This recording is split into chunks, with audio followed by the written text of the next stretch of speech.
ഇൻസ്റ്റാഗ്രാമിൽ റീച്ച് ഇല്ലാതിരിക്കുന്ന ആൾക്കാരാണ് നിങ്ങൾ. അങ്ങനെയാണെങ്കിൽ എൻ്റെ ഈ കണ്ടൻറ്റുകൾ നിങ്ങൾ കാണുക, നിങ്ങളത് പൊങ്ങും, റീച്ച് പൊങ്ങും. ഓക്കെ, അപ്പോൾ അങ്ങനത്തെ കുറച്ച് സാധനങ്ങൾ ഞാൻ കാണിച്ചു തരാം. ഫസ്റ്റ് വൺ, എല്ലാവരും ഞങ്ങളോട് ക്ഷമിക്ക്. ഞാനും വിഷ്ണു തമ്മിലുള്ള കല്യാണത്തിന് എനിക്ക് താല്പര്യമില്ല. എല്ലാവരും കൂടെ നിർബന്ധിച്ച കാരണമാണ് എല്ലാത്തിനും സമ്മതം മൂടിയത്. ഞാനും ഏട്ടനും വർഷങ്ങളോളമായി ഇഷ്ടത്തിലാണ്. അത്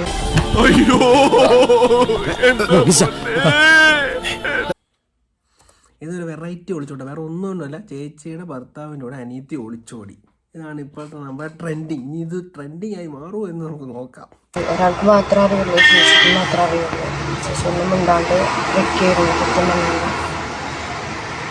എനിക്ക് ഏട്ടല്ലാണ്ട് ഒരിക്കലും ജീവിക്കാൻ പറ്റില്ല. അങ്ങനെ തന്നെയാണ് ഏട്ടനുള്ളത്. അതിപ്പോൾ ഞങ്ങൾ പോയി കഴിഞ്ഞാൽ ആരും അന്വേഷിക്കാനോ പിടിക്കാനോ ഒന്നുമല്ല. അച്ഛൻ്റെ പ്രായം, അച്ഛൻ്റെ വാത്സല്യമുണ്ട്, അച്ഛനില്ല ജീവിക്കാൻ പറ്റില്ല എന്ന് പറ. ആ പുള്ളിയുടെ മോഹം കണ്ടോ? അയ്യോ, ഇതൊന്നും അല്ല, ഇതിനേക്കാൾ ക്രിഞ്ച് പരിപാടി വേറെ ഒന്ന് ഇതിനകത്തൊന്ന് കാണിക്കുന്നുണ്ട്, കാണിച്ചു തരാം.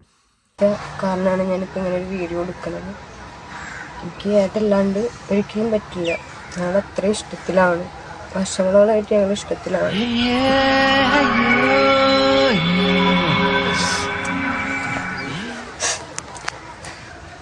ഞങ്ങളന്വേഷിച്ച് ആരും വരരുത്.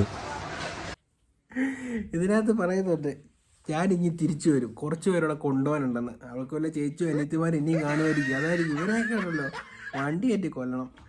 ഇവനെ പോട്ട്, അവളെ വേണം ആദ്യം പറയാം. ഇപ്പോൾ ഈ സമൂഹം ഇങ്ങനെ പോവാം, നമുക്ക് അടുത്തതിലോട്ട് പോവാം. ഈ വീഡിയോ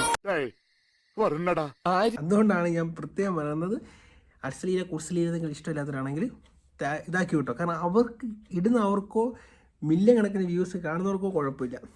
പാവപ്പെട്ടവനെടുത്ത് റിയാക്ട് ചെയ്ത് കഴിഞ്ഞാൽ കുഴപ്പമില്ലെന്ന് തോന്നുന്നു. അതുകൊണ്ട് ഞാൻ എടുത്തിടുന്നത്. ഇത് കണ്ടൻ്റൊന്നും ഇല്ല, ചുമ്മാ ഇങ്ങനെ നിൽക്കുന്നത്. ഏതോ പ്രൊഡക്റ്റിൻ്റെ എന്തോ പരസ്യം തോന്നുന്നു.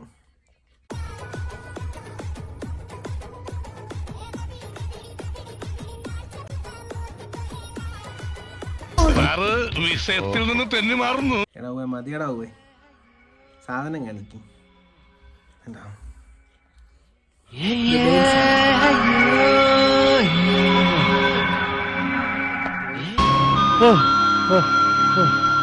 കണ്ടു കൊതിക്കാം.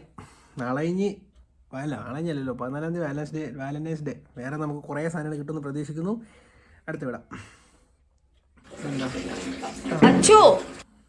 ഇത് ഞാനിപ്പം കുറച്ച് ദിവസമായിട്ട് ഇവരുടെ റീൽസ് ഞാൻ കാണുന്നുണ്ട്. ഞാൻ ആദ്യം വിചാരിച്ചു ചുമ്മാ തമാശയായിട്ടുള്ള സ്കീമായിരിക്കുന്നു. പിന്നീട് മനസ്സിലായി ഇവർ സീരിയസ് ആയിട്ട് ചെയ്യുന്ന സാധനങ്ങളാണ്. ഈ കൊച്ചു പെണ്ണിനെ കണ്ട, ഈ കൊച്ചു പെണ്ണ്, പിന്നെ അവിടെ കുത്തിരിക്കുന്നൊരു കുണ്ണാപ്പിയെ കണ്ടോ? ഈ കുട്ടാപ്പിയെ കണ്ടോ? ഈ കുട്ടാപ്പിയല്ലേ ഈ വൃത്തിയുടെ വേട്ടാവളി. ഇവരുടെ പരസ്യം കാണോ? അച്ഛൻ്റെ ഇംഗ്ലീഷിലെ ഫേസ് വാഷ് കഴിഞ്ഞു. നിന്റെ ആന്റി നീ എന്താ ആലോചിക്കുന്നത്?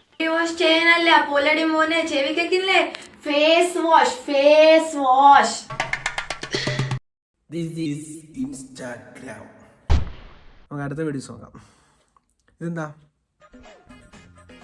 യോ മോനെ, കൊച്ച് ഇതെന്താണ് സീൻ? ഇത് കണ്ടു കഴിഞ്ഞാൽ പോലീസ് പിടിക്കുമോ?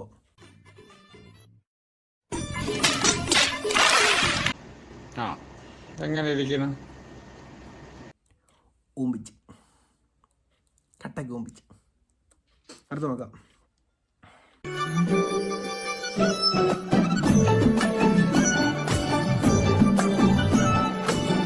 വരട്ടച്ചോറിയാന്ന് തോന്നുന്നു കയ്യിൽ.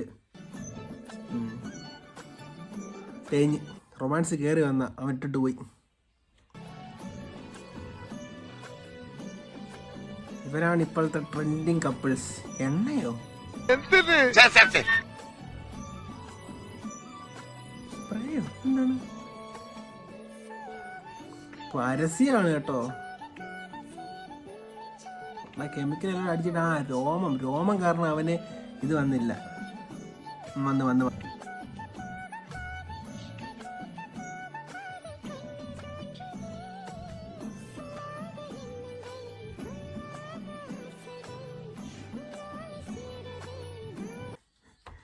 കിട്ടിയില്ലേ? ഇനി അടുത്ത വീഡിയോയ്ക്ക് പോവാം. നെക്സ്റ്റ് കണ്ടോണ്ടിരിക്കുക തന്നെ. അടുത്ത വീഡിയോ എടുക്കാം. ഈ അസൂയ തോന്നുന്നു. നെക്സ്റ്റ് അടുത്തവൻ കിഴപ്പങ്ങ അറ്റം. എന്തുവാടാ ഒരുമാതിരി വസന്തരോഗമൊക്കെ വന്നേക്കുന്ന പോലെ ഉണ്ട്. അത് ഷൂട്ട് ചെയ്ത് ഇവർ ഒരു നിൽക്കാരെ പല്ല് നോക്കി.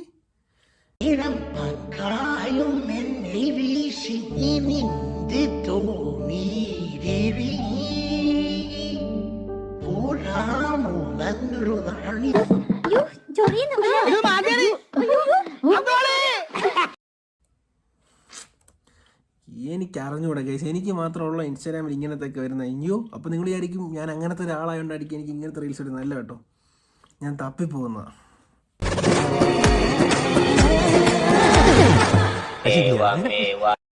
അപ്പോൾ ഗൈസ്, നമ്മൾ ഇന്നത്തെ വീഡിയോയുടെ നിർത്തുകയാണ്. ഇത് കാണുമ്പോഴത്തേക്ക് മിക്ക ആൾക്കാർക്ക് അസൂയ തോന്നും, വിഷമം തോന്നും. അത് ഇങ്ങനെ കണ്ണീരിങ്ങനെ തുടച്ച് കളഞ്ഞാൽ തീരാത്ത പ്രശ്നമുള്ളൂ. അപ്പോൾ ഇതേപോലത്തെ നല്ല ഇൻഫോർമേറ്റീവ് ആയിട്ടുള്ള വീഡിയോ ഇനിയും നമ്മുടെ കിട്ടുമെന്ന് പ്രതീക്ഷിക്കുന്നു. ഇൻസ്റ്റാഗ്രാം അവിടെ ഉണ്ട്, അവരും അവിടെ ഉണ്ട്. അതുകൊണ്ട് സാധനം ഇനിയും വരും, നമുക്ക് ഇനിയും പൊക്കാം. എന്ത് റിച്ച്. അപ്പോൾ അടുത്ത വീഡിയോ കാണാൻ വേണ്ടി